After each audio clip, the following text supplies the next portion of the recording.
Just Greenwich now here, and today we'll be reacting to Game Theory FNAF just got reboot by the Game Theorist. Now this came out about yesterday, so I hope you enjoyed. The original video is in the link in the description. Make sure to go subscribe to the Game Theorist if you haven't already. With that being said, let's begin. Now I'm not really sure what they meant by a reboot. Now this might be interesting. So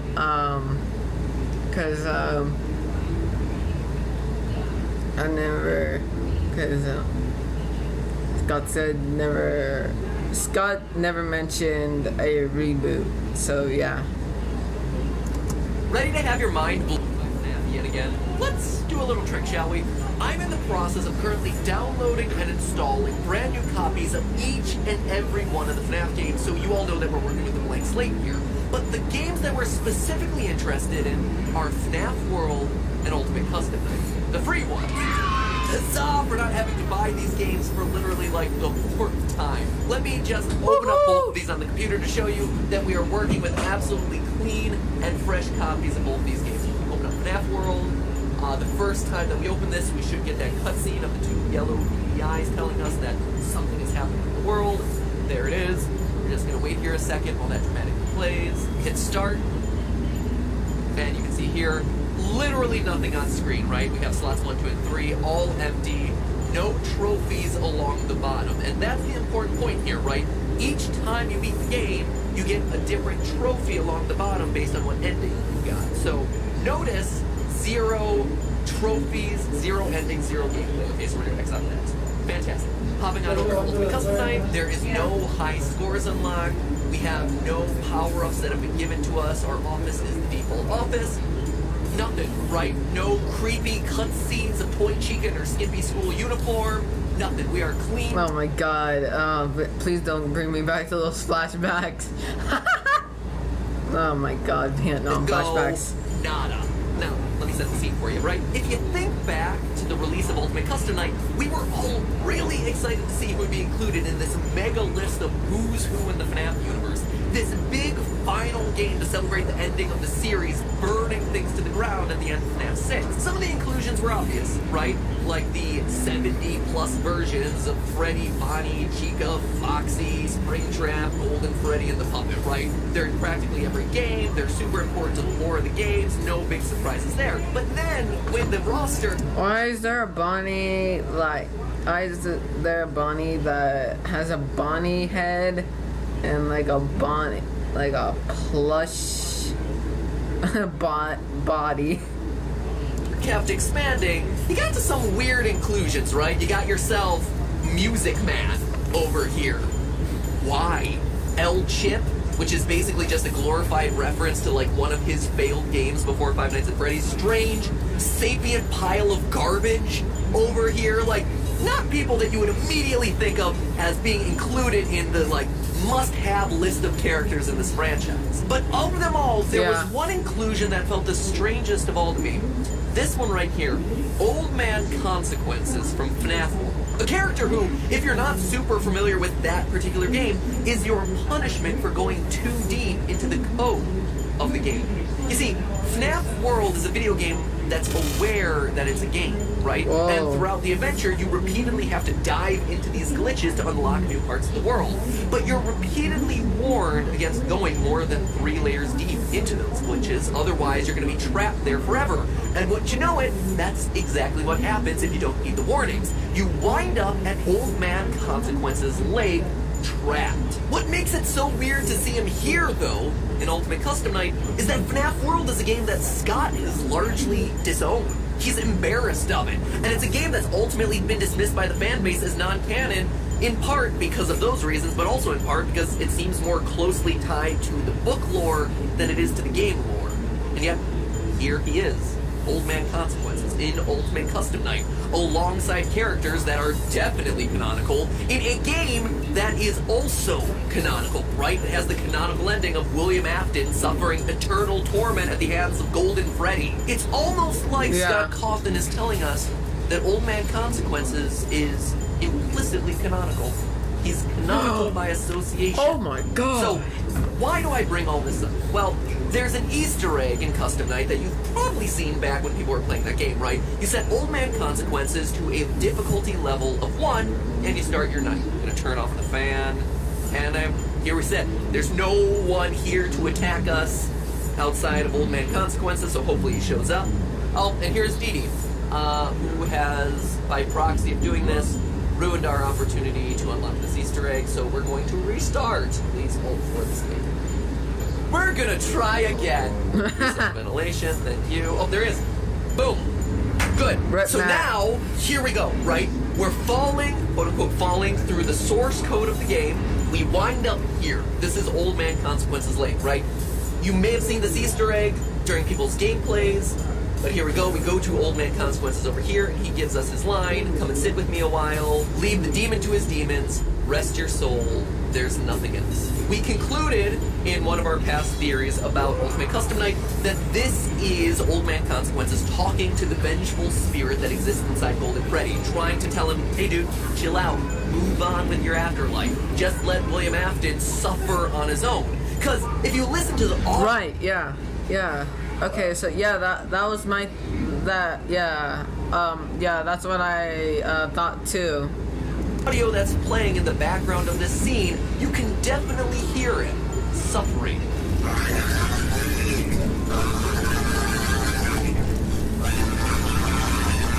Well, it's either his tormented screams or, you know, Scott Cawthon shouting through a fan. Now, most people seeing this Easter egg would be like, well, now what do I do? There's nothing else. I guess I gotta restart the game. Alt F4. And already, this would be a really cool, really elaborate... What if it's actually Scott shouting through the fan and he actually recorded that? That'd be funny. Easter egg. However, for those of us who have played through and know FNAF World better than we probably should, we know that there is one final thing that you can do in this scene, right? You can move on over to the top of the lake, and you can drown yourself. Now, in that game, when you did this, it would actually reveal a secret ending that is completely hidden from that game's texture files. It shows a person standing alongside two smaller figures in front of this flashing TV screen. It's a parent and their two kids, or at least that's as much as I can make of it, right? And sure enough, you can actually do the same thing here in Ultimate Custom Night, going into the lake and drowning yourself. Except here, it ultimately crashes the game. Going deep into the lake. Uh-oh, I'm trapped in the water. Oh no! It's like quicksand. It's not so much a lake as it is quicksand, but here we go. We're going down into the lake, deeper, deeper, deeper, deeper, and it crashes the game, right? We're back to the home screen. No hidden ending or Easter egg there. But here's where things get crazy. Instead of me booting up Ultimate Custom Night again, we're gonna hop back over to that brand new, fresh, clean copy of FNAF World that I showed you earlier. Here we go, FNAF World. We have not played this game whatsoever, and we hit start. Wouldn't you know it? Without playing a second of this game, look what suddenly appeared on our menu screen. A trophy that you unlock in FNAF World by visiting Old Man Consequences Lake. In other words, these two games, but more... Are you serious? So you're telling me, if I go to Old Man Consequences layer in Ultimate Custom Night, and then drown myself, and then open up FNAF World, I'll see that. Are you serious? Importantly, or did you just drown yourself in the game with and then did some editing with that to make it all zeros on the slots? So yeah. In the lore of this franchise, these two worlds are connected somehow. I don't know, Matt. What does all this mean? That, my friends, is our episode for today. No! Oh my god. Sorry, guys. Alright, there you go. Ba ba ba da ba. Ba ba ba da ba ba ba ba ba ba ba ba ba ba ba ba ba ba ba ba. Hello, Internet. Welcome to Game Theory.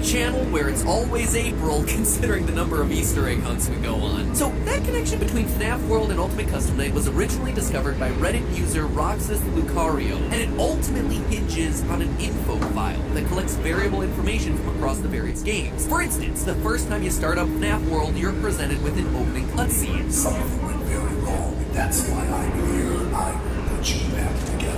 Great, awesome. Go to the info page after seeing that creepy opening cutscene, and suddenly the trigger first is activated, presumably telling the game that you've seen that scene once before, so for all subsequent playthroughs, you don't have to see it again. That's how these sorts of variables work. But what's weird, though, is that the trigger for this drowned ending and unlocking the trophy is titled Beat Game 4, which might just mean it's the fourth ending of FNAF World. Fine, but why then would Scott use that exact same variable name in Ultimate Custom Night? It's not like there's multiple endings in that game, and it's not like Ultimate Custom Night is the fourth game in the franchise. Him using that exact same variable name suggests that the connection between the two was very much intentional, and that, my friends, is just scratching the surface. Because this small but very, very important Easter egg starts laying the groundwork for where this series is ultimately headed moving forward. Where FNAF VR clearly left off, and where the new FNAF AR game, Special Delivery, releasing this October, is taking us next. Oh yeah, did you know? There's a new FNAF AR game and it's right around the corner. There's a trailer for it and everything. Because my torment is year-round and unceasing. Looks like we're gonna end up playing hide-and-seek with a bunch of animatronics, but more on that one in a minute. FNAF World was a game that was largely ignored by us Oh, that's gonna be scary. Well, look at it. You won't get tired of my voice, will you? I'm not sure. Oh, don't remind me. But in all seriousness, for all the memes, all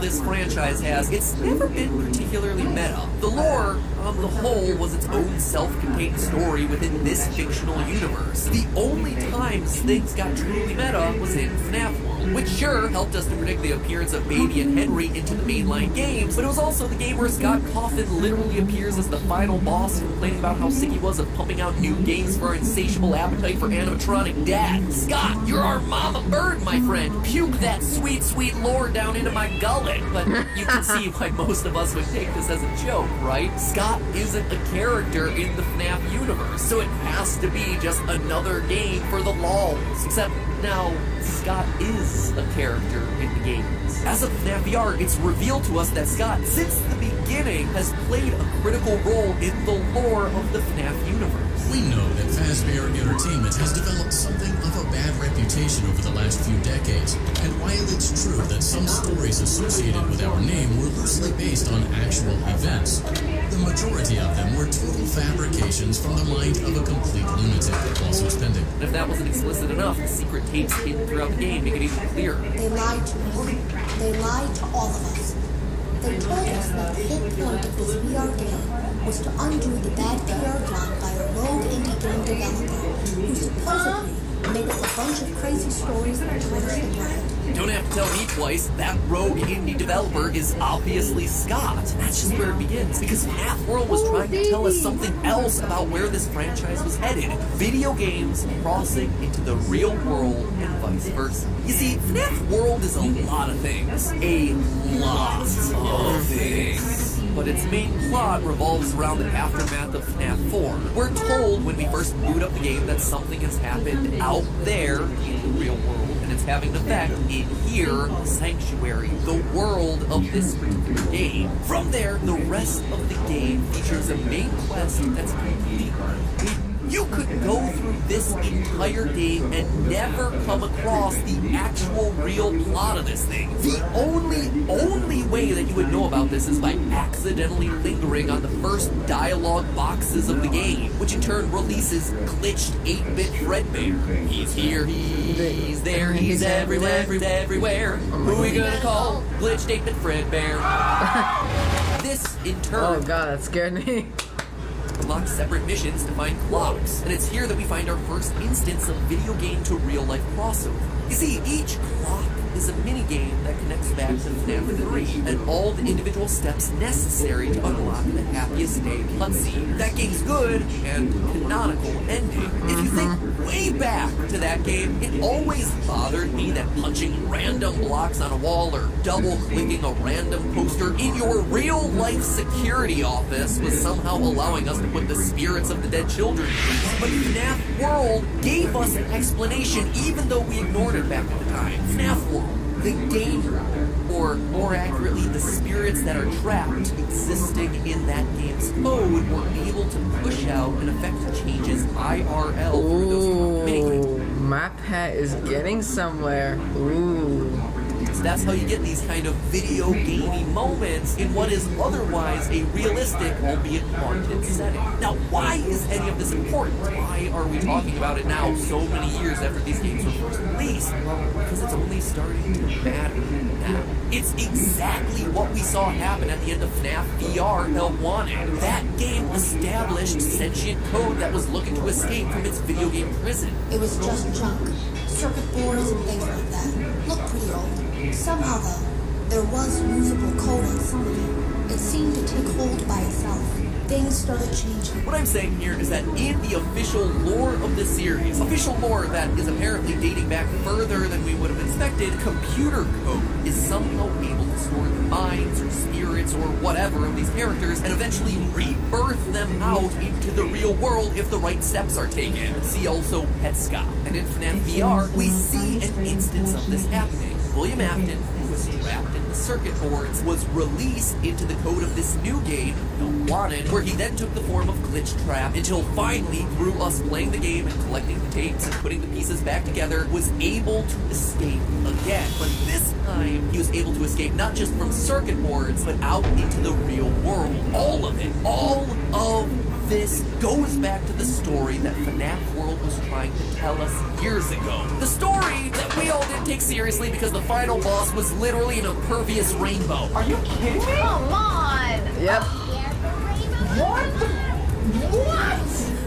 I'm only just realizing it now, but Help Wanted is actually a cute and really brilliant name. I mean, we all thought it was help in terms of like a want ad, right? Help as a video game tester, which is the core premise of the game, but it's also Help Wanted. Glitch Trap wanted. Heck, he needed our help in order to escape, so well done, Scott. Good name. Just like Pizzeria Simulator riffs on the idea of simulator games, but really it's an empty box waiting as a trap to catch the final animatronics and burn them alive. Or how Sister Location is all about a separate but related robotics business, and also about a key character's sister, maybe? Question mark. Well done. Oh, Newest no, not food ads obsession again. is toasted cheddar baked on the shell of a chalupa. Now tastefully curated with a flight of 2 crunchy tacos and a medium drink. The new $5 toasted cheddar chalupa I'm sorry, box. guys, Only about at the Taco ads. Bell. Order now and get it delivered. Scott, well done. Slow clap.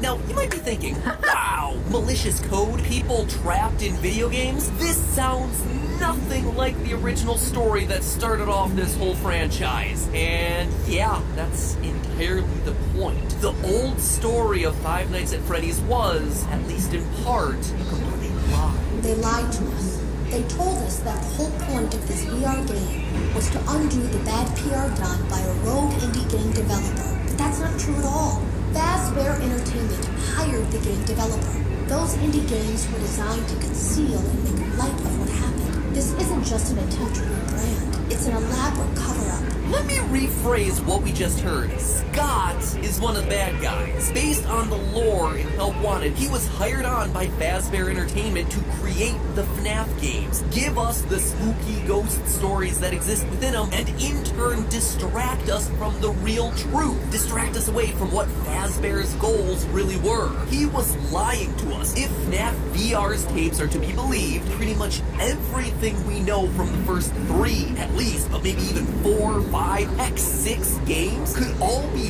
thrown out as complete fabrications created by Scott Kaufman for the sole reason because he was paid off by Fazbear Entertainment. This thing Glitch Trap might not even be a recreation of someone named William Afton. Heck, William Afton might not even exist. Though, to be honest, Really? he probably does, since he's mentioned by name at the beginning of FNAF's sister location, and FNAF VR seems to replicate his original prize video.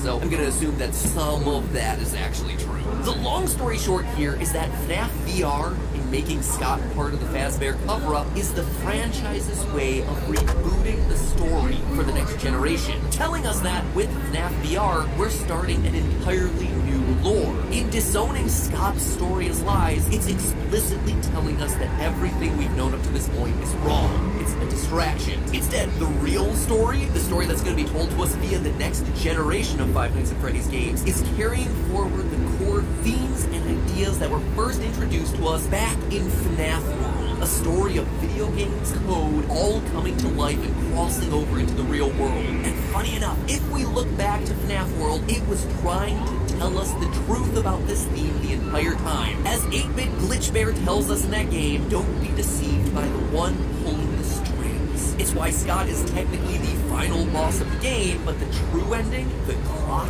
ending that unlocks the key Easter eggs from FNAF 3, it has nothing to do with him at all. It's entirely disconnected from why Scott is there. Again, the indie developer known as Scott Coffin within the FNAF lore is trying to distract us away from the truth of what we should be doing in these games. And if you think I'm reading too much into this, think again. Scott is trying to clue us back into the importance of FNAF World. As many of you know, Scott has his website, scottgames.com, where there's always some new teaser image and stuff hidden in the source code. And on there right now is a really cool teaser for the next FNAF game coming out in 2020. Clearly, by looking at it, it's a FNAF Stranger Things crossover, considering the 1980s era neon theme, all straight out of season 3 of that show. But what's a little less well known, though, is Scott's second site, FNAFworld.com, which has been dormant for a really long time. Dormant, at least until a month ago. You see, it was updated to have a big old number 58 smack dab in the middle of it. And when you brighten things up, because you always brighten things up when you're given something by Scott Coffin, you see a bunch of funny reviews appear for whatever this new game is going to end up being. Now, the number 58 might seem like it's completely random, right? A weird, mysterious number, but it's actually not. It all goes back to, you guessed it, FNAF World. In that game, there's a playable demo for the latest unreleased FNAF game, Freddy in Space. That game's number, installment number 57. Meaning that Scott's next project, or at least one of his next projects coming out in a few months, is going to be another wacky minigame with lore connections potentially hidden inside of it. In fact, if FNAF 57 Freddy in Space is to be believed, as you play through it in FNAF World, the next installment is going to be titled Poopits in Space, which sounds completely dumb, but you saw those hidden reviews. We're not super positive about whatever FNAF 58 is shaping up to be. And heck, you don't even have to take it from me. It is coming straight from Scott's own disembodied head floating in a jar from that game. Like I said, FNAF World is weird. And we are still not done. The idea of games and code, digital horrors crossing over into the real world is becoming more explicit in his other new game that he's working on. The one that we know is releasing this October. FNAF Special Delivery, an augmented reality title that, based on the trailer and the title, will have animatronics being dropped off into your house. Sure, the idea of using your phone to see the animatronics roaming around your home might just seem like a fun, quirky new way to play these sorts of games, but from a lore standpoint, you wouldn't be surprised if what this is actually doing is forwarding the core themes of the new direction for the story of these games. Deadly characters starting off as harmless pieces of code and then escaping out into the real world through your device. It's happened with Glitch Trap. By the nature of augmented reality, it's literally happening again in this game. Anyway you slice it, the lines between reality and fiction are getting blurrier, and it's Scott, FNAF World of all things, that are serving as the bridge. I'm hearing the Stranger Things music. Linking those two worlds. It all started coming to a head with FNAF VR, but starting this October, don't be surprised if this franchise, as we know it, really starts to change. But hey, that's just a theory. A game theory. Thanks for watching. Me put up the subscribe button so you can click it and join the army of 12 million other loyal theorists out there just like you. Bet you can't click it and finish writing a comment about your favorite animatronic within 5 seconds of me counting. 5, 4, 3, 2... And heck, if you're itching to see more reality-bending storytelling like in FNAF World, well then check out our Onward. Wow. mind blown. Wow. So, wow. Jeez. Okay, so I don't even know what to say. Oh my goodness. This is a crazy video. Wow. So anyways guys, I hope you enjoyed it. So if you did,